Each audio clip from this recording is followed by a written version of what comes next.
You have to find a thought and maintain it for 17 seconds. So let's do that here. Now, in this environment, it's a little bit like waking up and being in vibrational alignment. You've listened to us a little bit, gave a powerful opening that is in perfect vibrational alignment with the source within you. You resonated with the source within you. It's why you lighted up for us. It's why we thought it was a good idea to bring you here fast, because you were tuned in, because we distracted you till you got your paper out. We distracted. I'll throw it away. We distracted you from the vibrational frequency. So this is a good environment for you to practice the vibration of what you're looking for. So it's like you've just awakened, and let's pretend. It's not such a pretending.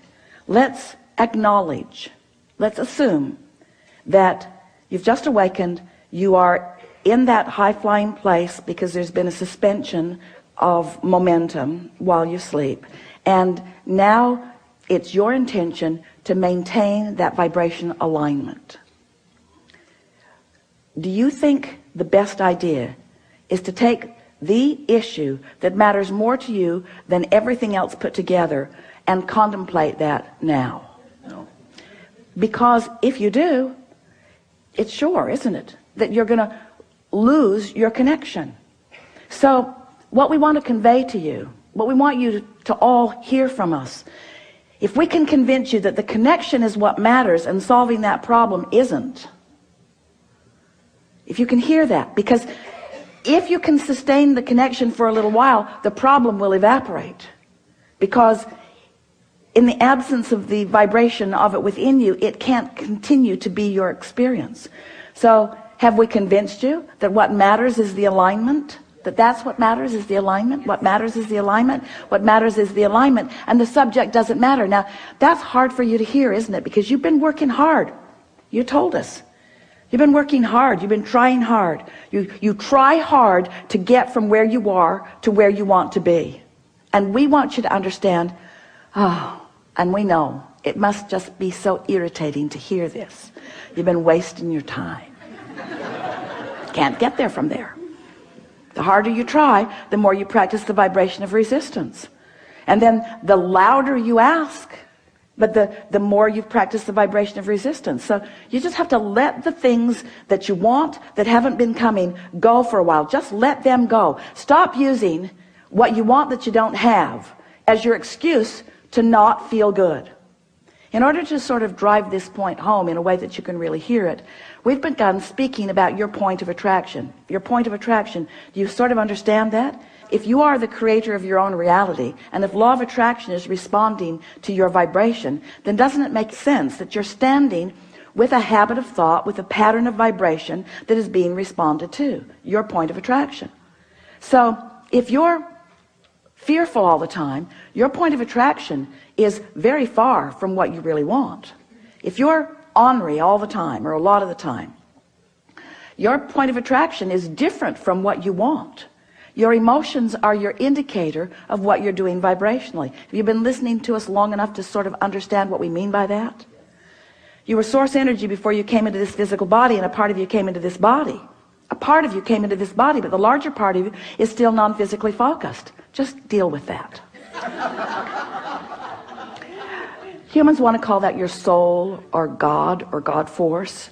We want to call it that non-physical, eternal part of you that you have sprung forth from, but that you're still intricately tied with. It's your vibrational nature. It's your true vibrational nature. So that part of you adores you. When you're mad at you, you cause a vibrational difference. That part of you loves others. When you find someone who is despicable, Esther loves that word, despicable, you cause a vibrational variance. So when you separate yourself from you by the logical thing that you've chosen, that's a vibrational variance. But if you practice it long enough, then you end up in this sort of habit of vibration. So we've been wanting to demonstrate that your point of attraction is like a sort of swirling state of being. It's a vibrational disc, sort of like the seven dwarves. There was Henri, well, they called him grumpy, but same difference, and happy, There was dysfunctional and passive aggressive. So Esther's up to about 200 dwarfs now. She's having such fun. She recognizes them around in herself and others. So there are these habits of thought, these vibrational habits of thought that represent this sort of vibrational place where you hang out. And so if you've been hanging around in hopeful but not believing, then that's what the universe leads you to. If you're hanging around in despair or discouragement, then that's what the universe leads you to. Let's define what we mean by that's what the universe leads you to. It's a better way of saying that. That's what you find in the universe. That's what you find. That's what your point of attraction yields to you. So we want you to realize that if you will just choose the disc, if you choose the subject chooses the disc. Think about that. I'm going to think about money. Despair. Not really. Could be optimism, or could be fantastic journey. You know where you're at relative to that. When you think about wanting a relationship that you've never known, but that you sense is there, that you really want, and you feel lonely or the absence of it, loneliness is in a very different place than joy. So we're saying this to you more clearly than we've ever said it before. Choose the disc by the way it feels, not by the subject that you want to place on it. That's a good way of saying that, isn't it? So when we say, what are you going to think about? Your answer, if it's a really good answer, is anything that keeps me up here. Oh, well, are you going to think about the things that are important to you? No, that would take me down here.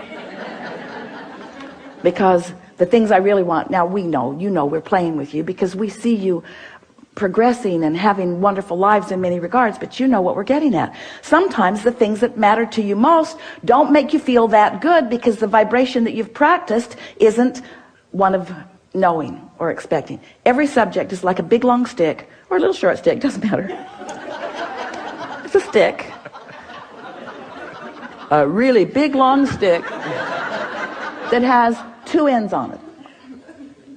On one end of it is what is wanted, and on the other end of it is the absence of what is wanted. And so if you pick a subject where you've been practicing what you don't want, and you say, I'm going to set a goal about this, well, then what you've actually said is, I'm going to set a goal to practice a thought that's way down here. And I'm going to practice it, and I'm going to try, and I'm going to struggle, and I'm going to proclaim my goodness, and I'm going to keep score of where I am, sort of like the things that you were telling us, only we're exaggerating it dramatically. And life's just going to keep giving you the same thing. So you pick your disc by how you want to feel. This morning, Esther was in her sleeping room, and she could hear some children and parents moving through the hallway with great volume. And her first thought was, they should be quiet, people might be sleeping. And her next thought was, they're really having a good time. Now, which of those thoughts do you think was the best thought for Esther to think? They're really having a good time. Then Dad started singing.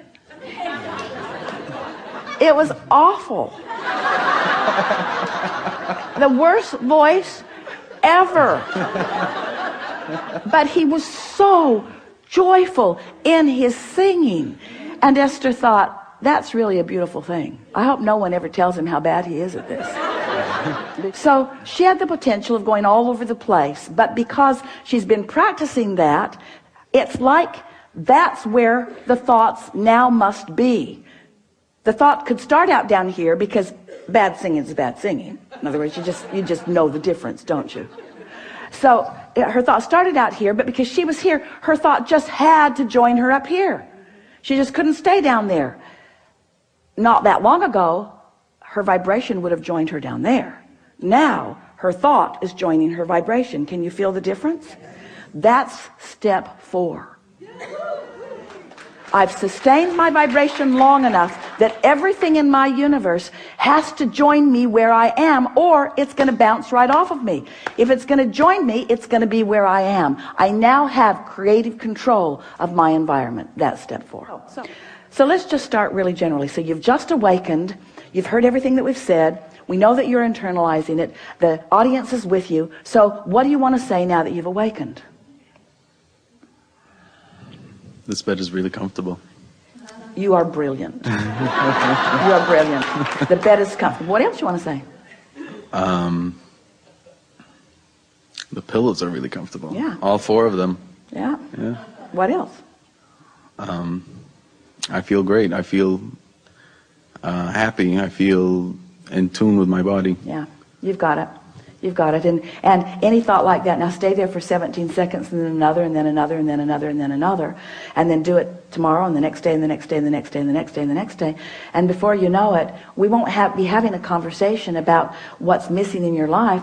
The conversation that we'll be having is, you'll say to us or to whoever you're talking to, you know, I just let it go for a while, because I realized that the subject that was so important to me had me sort of bound in a frequency that wasn't good for me. So I just let it go for a while, and I just focused upon the things of my life that felt really good to me. And I did it and did it and did it and did it until more thoughts joined, more thoughts joined. You see, because once you sustain this, even for a little while, the manifestations that start flowing are more good feeling emotions, powerful thoughts moving into your experience. You begin getting impulses that lead you right where you want to be.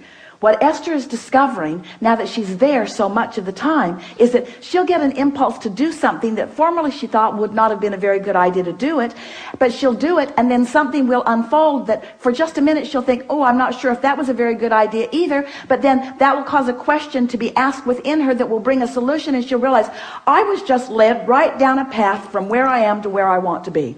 Because she's heard us say, and you have too, that the source within you knows where you are in relationship with everything you want, and knows exactly what the path of least resistance is to get you there. But you've got to try a little bit to be on a vibration of least resistance.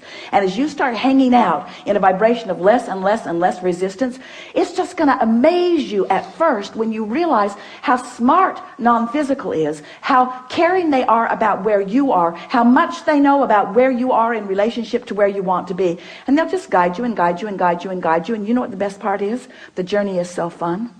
You keep thinking it's the destination that's going to ring your bells. The journey rings your bells.